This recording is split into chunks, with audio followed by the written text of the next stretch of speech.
The Boy Who Is Seen as a Villain. Chapter 4. A Little Present. While playing with Stella, James noticed that she was quite attached to crumpled up pieces of paper. Maybe she needed some real toys, seeing as she instantly destroyed the paper balls. He got up, which excited Stella and caused her to come toward him. "Gonna go get some toys for you, girl. You stay good, okay?" James told her. Stella at first seemed sad, but she sat down with a stern look and serious face. James got a giggle out of it and went into his room. He put his shoes on and grabbed a bottle of water, just in case. While he was in his room, James took some pieces of paper and crumpled them up. He made 20 or so. That should keep her occupied. He put them all in a bag and went downstairs. Stella was still there, sitting like a guard dog. He dumped the bag of the paper balls onto the floor. Stella went nuts and immediately attacked them all. James started toward the door with a smile. "I'll be back in a bit, Stella," he said before walking out the door. As the door closed, he heard excited barks and paper being torn up. A bright ray of sunlight shone in James's eyes, and he put his hand over his face. He instinctively walked down the stairs while blinded by the light, being careful about it and using the other hand to grab the railing. It's another bright day in Heroesville. When his eyes finally got used to the light, he could finally see what was going on. There was still movement going on from yesterday, but it was to a lesser degree. It was mostly teenagers and people who had nothing better to do that were walking around, wondering what to do or going to what they thought was fun. The park was located just on the other side of James's street. It was convenient to get to the store and give James something to look at while he walked. When he crossed the street and went to the entrance of the park, James felt nostalgic and relaxed. He always went to the park whenever he had the chance to do so. The park was called Smelly Garden because the plants gave off various scents. It may sound bad, but they were reminiscent of orange, lavender, vanilla, and more. It relaxed the mind and body, and so people visited the park whenever they felt stressed. It was located in the middle of the city, so it could easily be found by anyone and everyone. When he was a smaller kid, James visited the park often with his grandpa, playing around and sometimes having picnics. He especially liked to come here when it rained, because the flowers were always diligent and kept blooming no matter what. James walked in a road that cut through the park. He saw a boulder where people were climbing around and chatting. In the flat fields of the park, James could see people playing with their pets and teaching them various tricks and habits. "Maybe I should bring Stella here once things calm down," James commented to himself. He slowed his pace to admire the scene even more. His mind was about to wander when suddenly some of the people screamed, "Look out!" A lot of them screamed as they looked off to the distance. James started to panic slightly and looked around. People were running away from him, seemingly like he was the problem. Then he noticed a large shadow a few feet away from him. He looked up and saw a giant round object about to smash him. After a shot of adrenaline, James quickly dove out of the way. When he landed on the grass, a rumble shortly followed. It took James a few seconds to get his senses in order, but he looked up to see if there were any more objects or if there was a fight going on.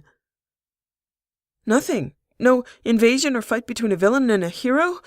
Just a cloudless day was all. He looked back to what was trying to smash him. It was black with a red pattern on its back. It had legs, 8 of them. It got up slowly and looked straight at James. He was a giant spider. "Seriously? Who throws a giant spider at people?" James quickly yelled out after seeing the beast.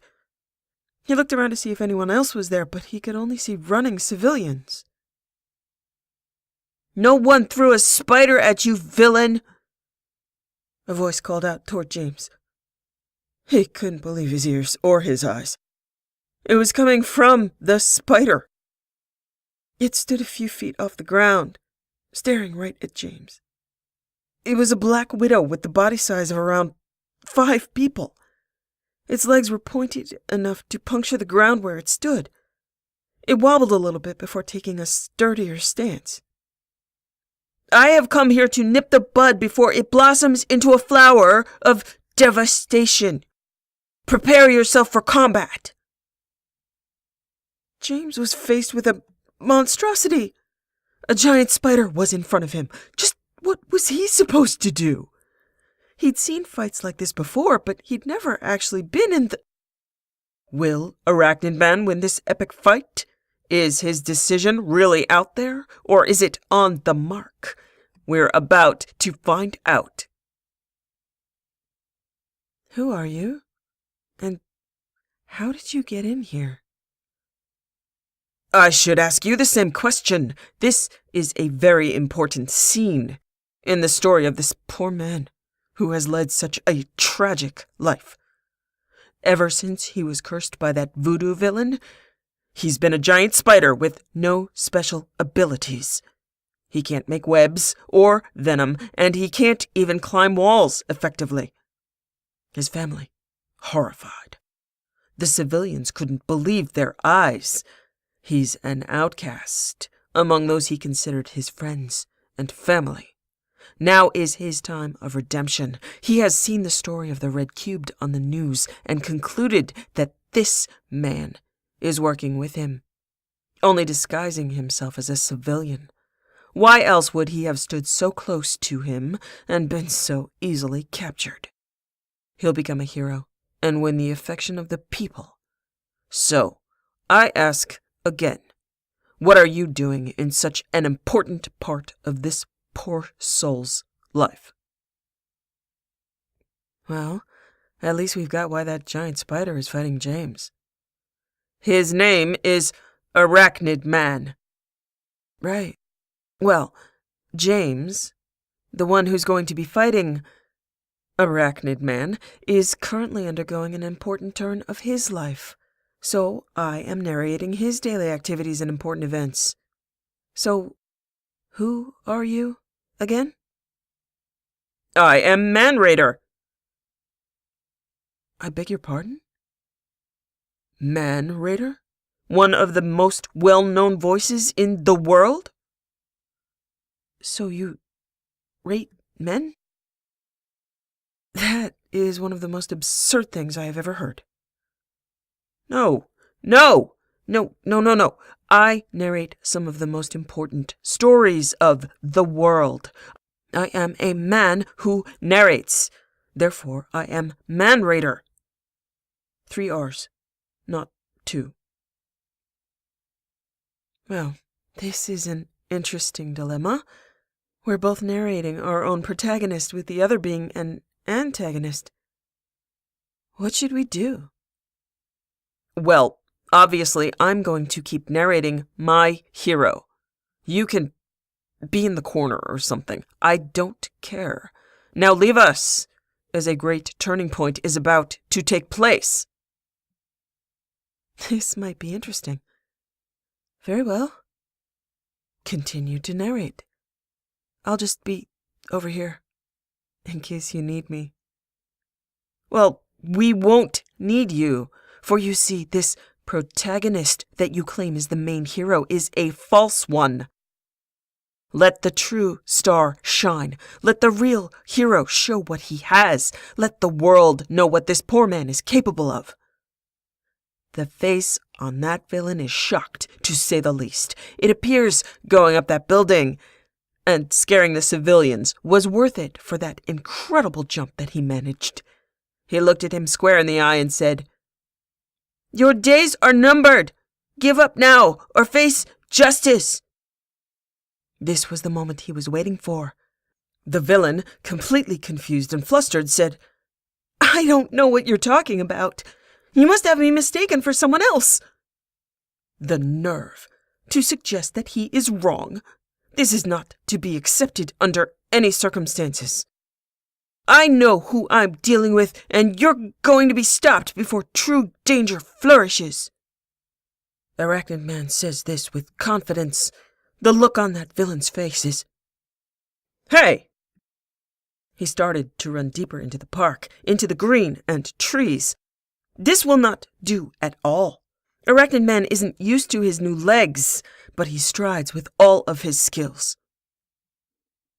"You know, you're a bit too loud about this sort of thing. You need to be excited at tense moments and be calm in others.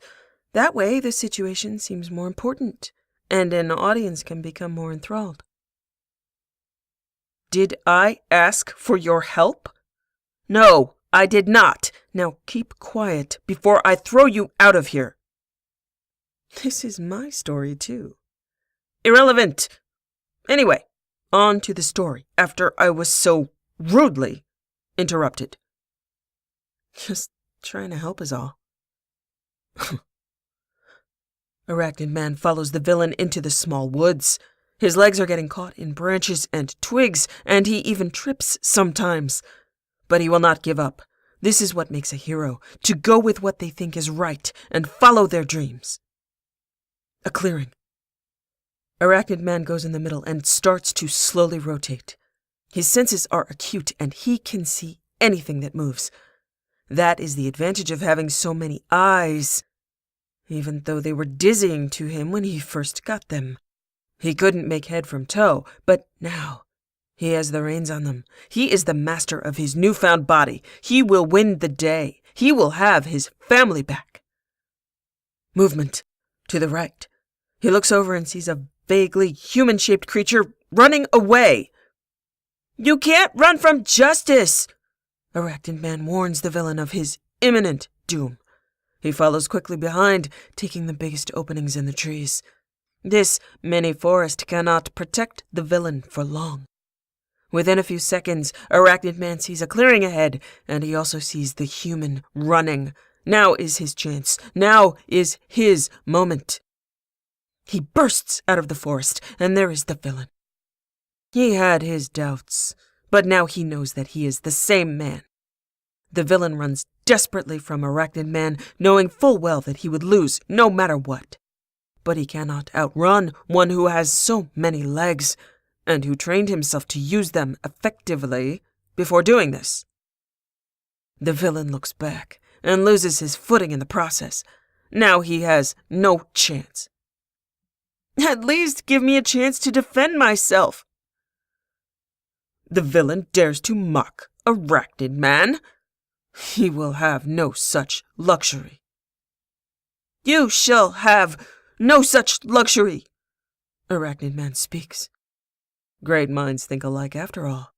Arachnid Man is close to him, and he winds one of his legs up for an attack. Of course, he's not going to kill him. He's just going to nearly hit him, making Arachnid Man both look cool and spell the villain's defeat. The villain is completely hopeless, and his face said so. He puts a hand up toward Arachnid Man and closes his eyes. This is it. When Arachnid Man comes close enough, he let his leg go down near the villain. And with that, the villain is... Ping! This sound echoed across the entire park. The large spider that tried to attack James was thrown back with a force equivalent to a wrecking ball. The trees behind him broke his fall, and a few of them snapped under the pressure. "I'm dead. I'm so dead. When I open my eyes, I'm either going to see a highway or a stairway. That giant spider, definitely." James opened his eyes after silently speaking to himself. He couldn't believe what just happened. That thing is now back in the forest, knocked down and nearly unconscious. James let a few seconds pass by to see how he feels about this, but he was distracted by a flicker at the corner of his eye. When he looked at his hand, which he aimed at the side out of instinct, he saw a familiar shape. It was a red cube, the same as that villain who used them in the fight against Herman. James looked to the side where the cube presumably got hit, and it was slightly bent where the spider had attacked it. It moved as though it were a part of his palm, rotating with his hand and moving with it. It flickered like a TV static screen of red. Sometimes James could see completely through little holes, seeing the grass and dirt. It was like a shield. He didn't know how or why this cube formed, but it soon dissipated into little fragments. He was completely flabbergasted by the mere presence of that power. He focused his mental power to make an image of a cube right in front of him. Sure enough, a red cube started to form in the air. It floated there as if awaiting orders. He imagined it to be bigger, and it got bigger. He imagined it to be smaller, and it got smaller. Same could be said about it being wider and longer. He touched the corner of the cube, and it was as though he were touching warm steel. Yet, if he wanted to, he could put his hand through it. It soon dissipated once James made it too thin. Just what is going on? What the